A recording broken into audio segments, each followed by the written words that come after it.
this is a bit drier. Everyone dreads this part. Necessary. So this is often the section where people feel so daunted that they just don't want to go any further. But it's actually really simple. It really is. So let's explain it. The first question is often around quoting. So your prospective client will say, how much will that be? Can you put together a quote for me on whether it's a package or a strategy or something of that nature? And so it's pretty simple, really. And we've got examples too to show you what some quotes look like. So you have to first estimate how many hours you think it will take you to complete it, but then add some time to that, because there's always things that happen that that make it sort of blow out in terms of time.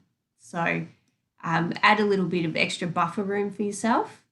And that goes with the due date, where you say that when you can deliver that as well. Give yourself a bit of extra time, just because as I say, it's always better to under promise and over deliver, and that's particularly with time as well. So if they want it on Friday, tell them that so if they want it on Friday, say, I can't give it to you until like the following Monday, if they're okay with that, and then still give it to them on Friday. So it's always like pushing out the time. That wasn't the best explanation, but you know what I mean. So just always add a couple of extra days on how long you think it'll take you. I would say as well, like, make sure you have very clear calendars, because especially while you're at uni, if you have like an assignment due and then they want it that week, you've got to think like, am I going to be able to do that? Maybe another job that you do, your assignment and the thing for the client. Like, you've got to really look at your calendar and be organized and make sure you do have the time to do it, or allocate days when you will work on it. Yeah, good advice. And so on that, so it's a document, and there are I think pretty sure there'd be templates in Canva as well about this. So you just have to break down what's included of each of the bits, and we'll show you some examples. How many hours, the cost per hour, if you're doing that. So again, if you're doing like a package, then you just put the package, and the delivery date. And then it's always important to require some form of upfront payment before the work begins. And I tell you this from experience of being burned by people who say, yep, and they get you to start the work, and then you deliver the work and they don't pay you. So you need to sort of insure yourself against that happening by making sure that they pay something. So for Darina, I think we have like a 20% part of the payment first, and then work will begin. Sometimes in some agencies, they'll have like different milestones. So there'll be a starting rate, and then midway they have to make another payment, and then another payment at the end to get most of the work done. So it really depends on what you're comfortable with. But yeah, never begin work without receiving some form of payment. For mine, I always charge for the strategies. I invoice them the whole amount, and then in the contract or the proposal, I write that I will start the work once I've received their payment, because I always think like it can be difficult, like that you might have them asking like, oh, well, how do I know you're going to do the work? But at the end of the day, that's why you kind of have a reputation as a business. So I guess they're taking that risk, but I haven't had any issues with it. Everyone's happy to pay up front. And then you've really just got to, like, even when you have a deadline, I gave a client recently like a 4-week deadline because I knew I had a lot of uni on, and she agreed. And then I was getting emails every week of her asking for updates. And I was like, well, you know what I mean? So you really got to like reiterate that to them. Like, let's refer back to the quote or the proposal or whatever it is, and just make sure that they're on that same page. Yeah. And so it's just sort of that communication, and I guess reassuring them. So I have a client at the moment who only wants an audit, and so we charged them the 20% starting fee, And so I was notified in my email they'd paid that, and within minutes I emailed back and organised a meeting to begin the research. So just to show them, as soon as you get notification that they have made that payment for work to begin, show them that the work has begun, and then it just helps with that client relationship. Yeah, and I think for management as well, I do it, and a lot of other agencies I've seen, you charge them at the start of the month for the month ahead, and that way they can't stuff you around as such. Like they've already paid, and then you're delivering it to them, and then you invoice them again for the following month, if that makes sense. Yeah.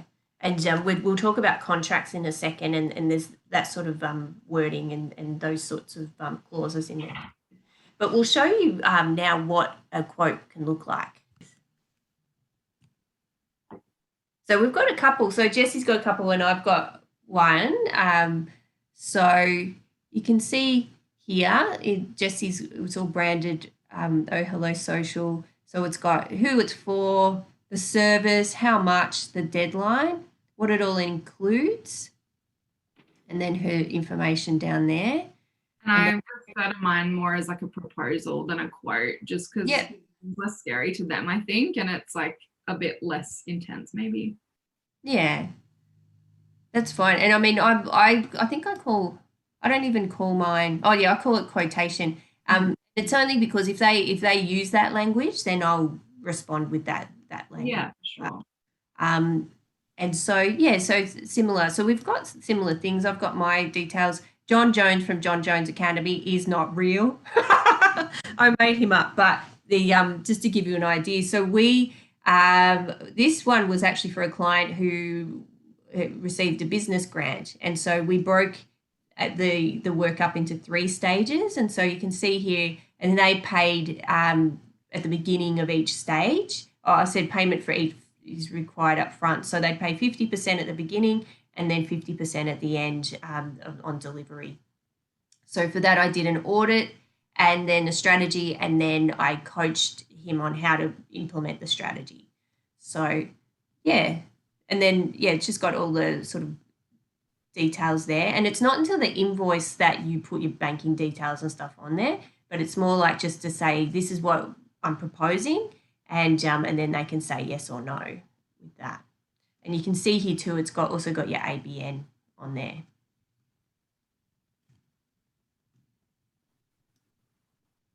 Now, contracts.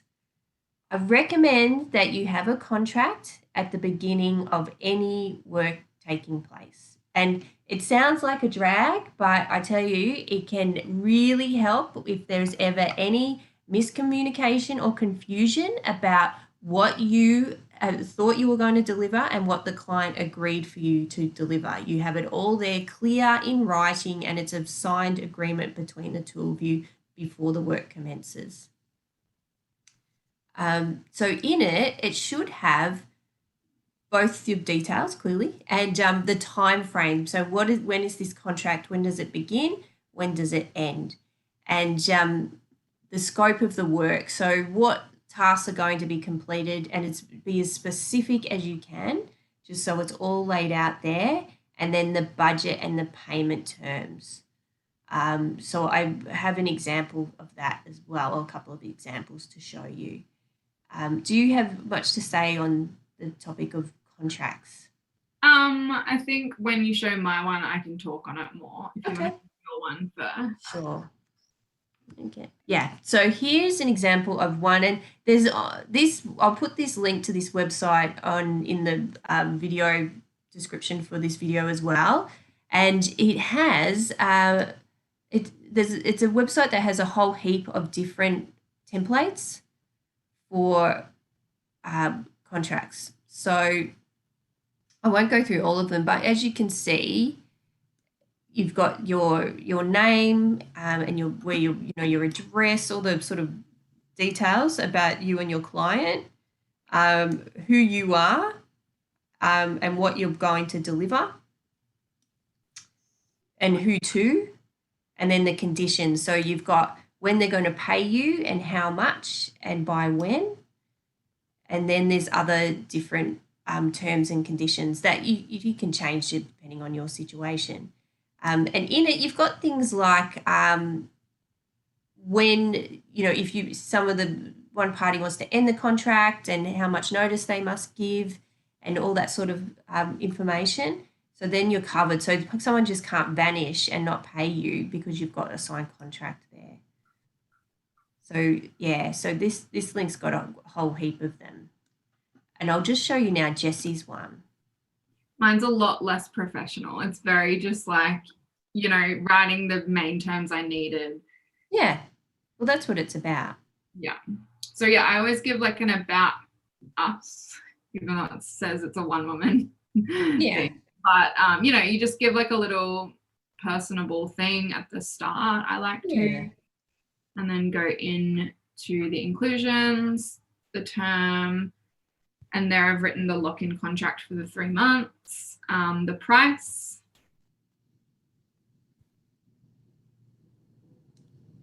and then more just liability. And I would say like I used online templates, and I also kind of used the agencies that I work for. I looked at their contracts for their clients and just stole some clauses out of there. So basic stuff of when they'll pay me, if they terminate, they have to pay out the contract,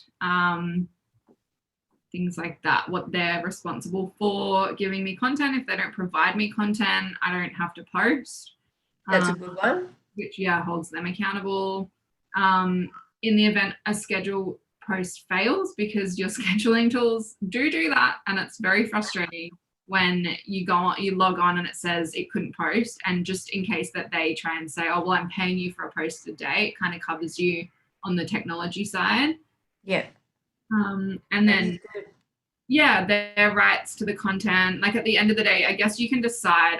A few agencies I've worked with say that they own the content, but you can decide whether you want to give your client the ownership of the content that you make, or and then just sign and date.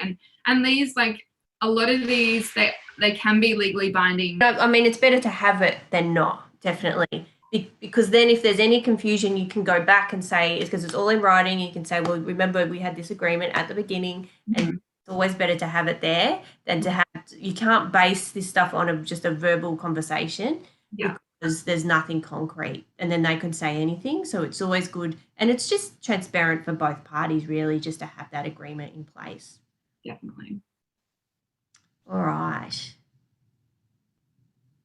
And contracts as well. So yes, also putting in there, which I think we covered, termination information. So how either party can get out of it, what happens if someone breaches the contract, and we've talked about who owns it, and confidentiality agreement. So making sure that that's a clause in there. So neither, like, you're not talking about your client with other people and using their content and things like that for other things. And then the same with you, like with them, they're not sort of sharing your strategy templates and things like that with other people as well.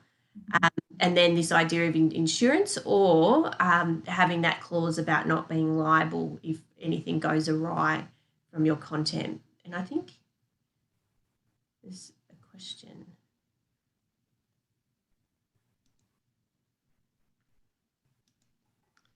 Okay.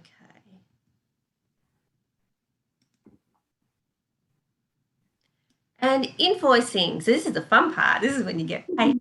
So there are so many templates online. We will show you some as well. Heaps on Canva if you want really pretty looking ones. And you've got to put those details on. So clearly your business name and your client's name, what you provided and the cost, and your ABN, and don't forget your banking details because they can't pay you. So make sure they're on there, and when you want the payment by. And if you're charging by the hour, there's some great tools. One's called Toggle. I've used it a lot. So if you are charging by the hour, what you can do, it's a website, and you can actually have your client's name and write in a task and press the timer, and it'll actually log the time that you're doing. And then when you're invoicing, it'll add up all the time for that client, and then it'll be easier and more accurate to put the time on there. And I'll put the link to that in the video description as well. We have some examples. So you can see our difference in branding, can't you? So, Yours is much more professional than mine. no, well, I'm like black and red, and you love sort of it's not even a pink, it's sort of a So like a nude, yeah. yeah, it's nice. But you can see here it pretty much has the same information. So we've got here the invoice number. So I normally number for the client. So if that's their first invoice from me, it's invoice number 1 for the year. Okay. Billing date and payment due. I always I go from like my first ever client was number 1, and then I just continue through. So I always check what the last one was and go forward. Yep. Then my term is always 14 days. Yep. Yeah, same. And then banking details clearly. And just really breaking it down. Hours if you're doing hours. We'll see here it wasn't hours, it was the package.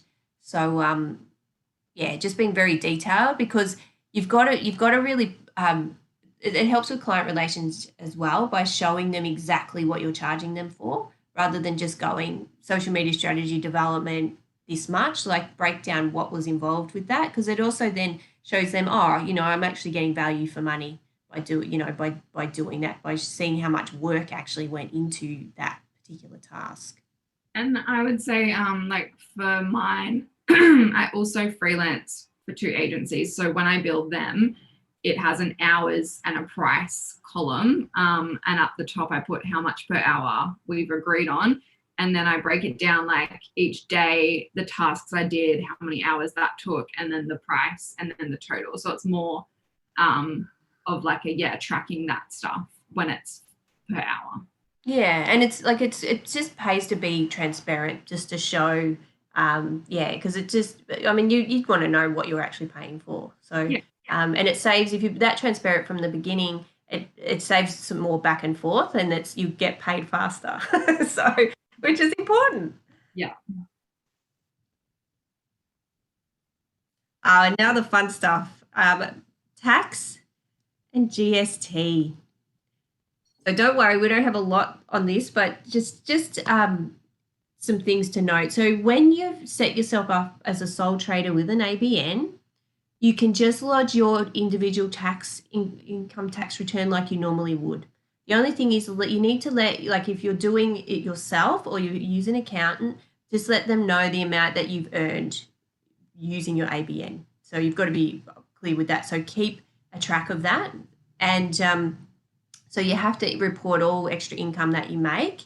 But you can also, on the upside, report all your expenses relating to that income. So Canva, internet, your phone, like all these items that have helped you to actually generate that income, you can claim for. So remember to keep all receipts and things of that nature, just so that you can put those in when you do your tax return. And make sure that you use your ABN on all of your invoices and all that sort of stuff, because the ATO will keep a track. So then if they do come back, and they'll say, why haven't you actually declared this income that you've made using this ABN? So you have to declare it, and you've got to put your ABN on there, because the thing is too, your clients will be referencing your ABN as well, and the things that they've paid for on their receipts and invoices and all that sort of thing, because they'll be sort of maybe taxing, trying to get tax back on your services as well as a business expense. So it all sort of comes around. So it's better to be open and transparent.